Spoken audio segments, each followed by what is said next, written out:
Ekibuzo ekyokubiri onagamba omwami wange musuubuzi atunda dduuka era mwajja ekyo kyatuwa kyetukozesa ewaka naye nga mu byatunda mulimu omwenge kati nze ng'omukyala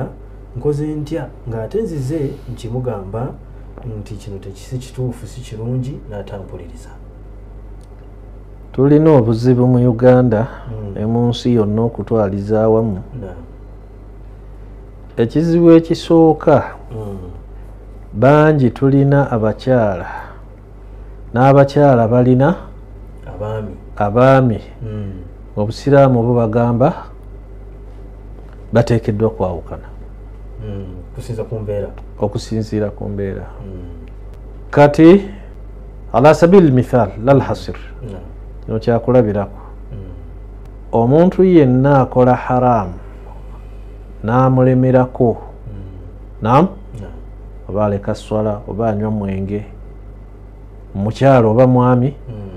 tosaanye kuwangaala naye wabula obusiraamu kuba ajja kwonoona eddiini yo. Obusiraamu bugamba mute ekyo kimu. Ekyokubiri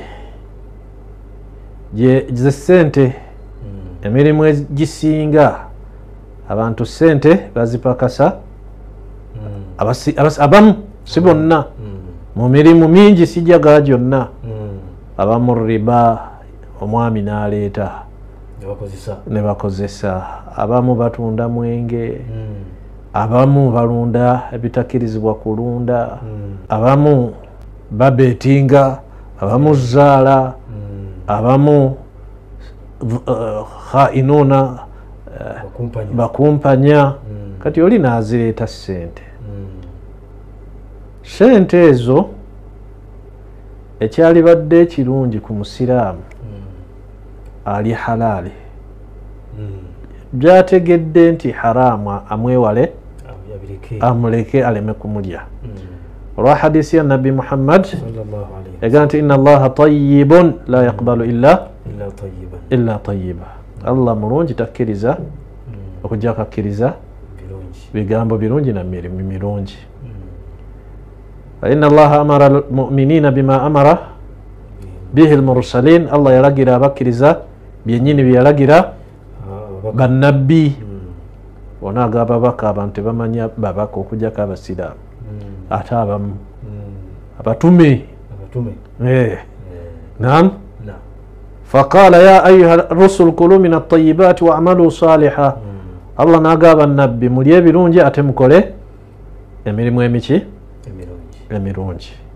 Waqala ya ayuha alladhina amanu kulu mimma fil ardi halalan tayyiban. N'agamba abakkiriza mulye ebiri mu nsi naye mulye halaali ate nga birungi. Birungi Allah yabikkiriza biri halal ate nga birungi tebikosa. Thumma dhakara ar-rajula, nabbi bwe yamala n'anyumyayo omusajja omu yutiilu safara. Musajja oyo yatanvula olugendo oluwanvu ash'atha aghbar yenna nga enviiri zimusenyuukiridde. Aghbar yenna agubaasidde naam afumye akongedde enfuufu yenna. Yamuddu yadayhi ila eyo nsonga yakumeka yakusatu kubanga mu nsonga ezikirizisa edduwa mulimu asafaru kubeera mu lugendo. Era omuntu bw'abeera mu lugendo hadisi weeri eraga ti Allah edduwa ya Allah agikiriza. Ekyokubiri ash'ath aghbar embeera gyalimu ya muntu mwetaavu mwetowaaza eri Allah tabaraka wa ta'ala. Rubba ash'ath aghbar waliraba omusajja erabikira bw'atyo akongedde yenna afumye obuviiri bumusenyuukiridde law aqsama ala Allahi la abarra nga bw'alayira nti Allah kinno kibe Allah alongoosa gyali ne kiba. Kati tonyooma nga bantu lwakumulaba mu mbeera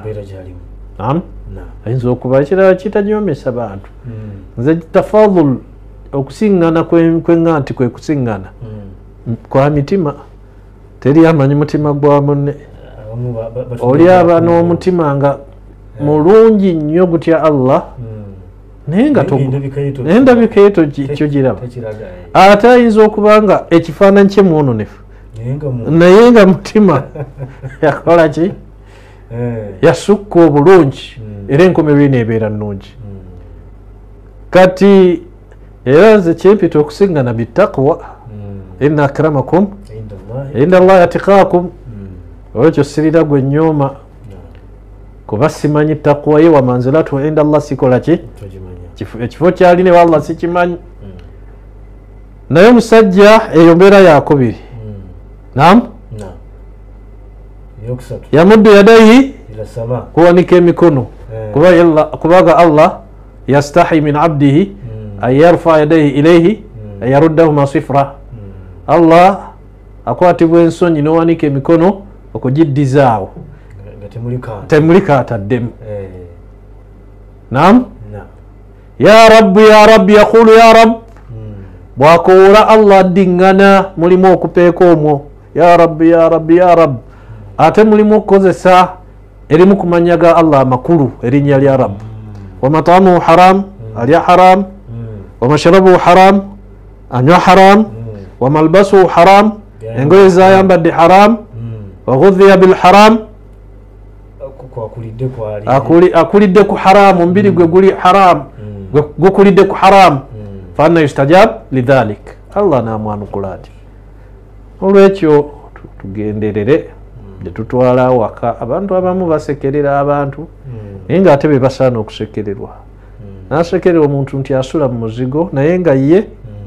ennyumba okuva ku musingi paka ku bbaati lyaki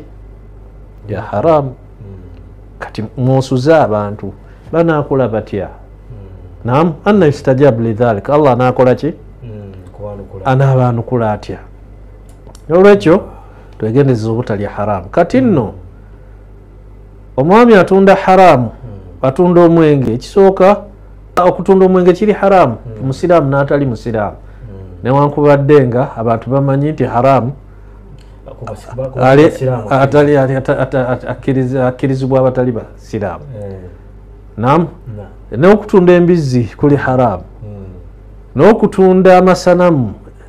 kuli haramu n'ebirabo byonna ebiri haramu olwa hadisi ya Jabiri egamba nti inna allah idha harrama shay'an harrama thamanahu allah bwagaana ekintu n'omuwendo ogukivaamu akola ki agugaana n'olwekyo balomubuulirire ave ku haramu ekyokusatu nga kyekisembayo kyekinyusi abaffe tukkirizibwa okulya ku maali y'omuntu oyo nam abantu be oba tetukkirizibwa kuba azijja za mwenge kati awo wayingirawo ebintu bibiri okulya mu maali y'omuntu eyeetabula ne haramu okkirizibwa mulimu halaali naki ne haramu okkirizibwa okulya oba toliba hanabira balina ra'ayi nnya wataarifu anani hambaliyu baga nti ra'ayi emu ega haramu mutlaka tekikkirizibwa mu kutula abamu ne bagamba jaiz mutlaka kikkirizibwa mu kutula ra'ayi eyokusatu egamba nam haramu bwasukka thuluth nedda bwaba kimu kyakusatu tolya awo ne baga nti bwaba kimu kyakusatu okkirizibwa naye bwasukka nedda kati izera ayizaabwe waljumuhur bamanyi abasinga baga nti yukrahu kitamwa okulya kitamwa kati awo nno ge masala agasooka kubanga nabbi saa sallam yalya ku mbuzi abayudaaya n'ebintu byebamwerezanga abayudaaya ebirabo kyokka nga allah yaga nti yakuluna riba balyaki balya riba ekirala nga nakyo kikulu nnyo okutunuulira emaali eyo eya haramu okutunuulira emaali eyo eya haramu waliwo muharramun liainihi ne muharram likasbihi nam muharramu liainihi yeruwa almakhudhu zuluma almakhudhu dhulman نعم eri haramu nga yo yennyini eyo tokkirizibwa kwono yennyini agipakasizza nam نعم agipakasizza n'omulala takkirizibwa kasita agimanya بعينه لحرام liainihi yo nga yennyini eri haramu yeriwo eri muharram liainihi yemaali almakhudhu dhuluman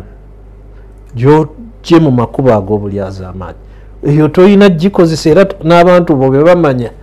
bagyewale ng'oli na muharram liainihi abbeeza mukama we ali azamanyizza eyo muharram liainihi akompanyizza kuba ezo olina ziddiza nyinizo newabawo muharram likasbihi muharram likasbihi nga ziri haramu lwa mulimu otunze omwenge kwokutunda obusiraamu bukukkiriza naye omulimu gwe guli haramu kyotunze kyekiri haramu ezo kawulire nnyo ziri haramu kwazipakasizza naye gwaziwadde yantafewo bihi waddembe omusango guli kwono kati ku nsonga ngendo gye tuliko eyo kuye omukyala naye talina buzibu asobola ozikozesa naye bw'aba inayo endala kyakozesa ayinza okuzireka kama kala Shafii nga Imaamu Shafii bwe yagamba ekisinga obulungi kuzeewala ezo naye bw'oba tolina bw'oba omwetaavu toyina walala wojja kujja naam naye era ne bw'oba oziridde omusango gusigaza oba gusigalira nyini gwe yazipakasizza naye nga kikulu nnyo abasiraamu min usuli ahli sunnati mu bikolo bya ahli sunnati wal jamaa mulimu aklul halali okulya halali kikulu nnyo era abamu tetwanukulwa dduwa n'emirimu tegyanukulwa n'emikisa n'ebirala ne bigaana bisababi akli lharam olw'okulya haram tulina okumwewala kadira almustataa nga bwe tusobola naam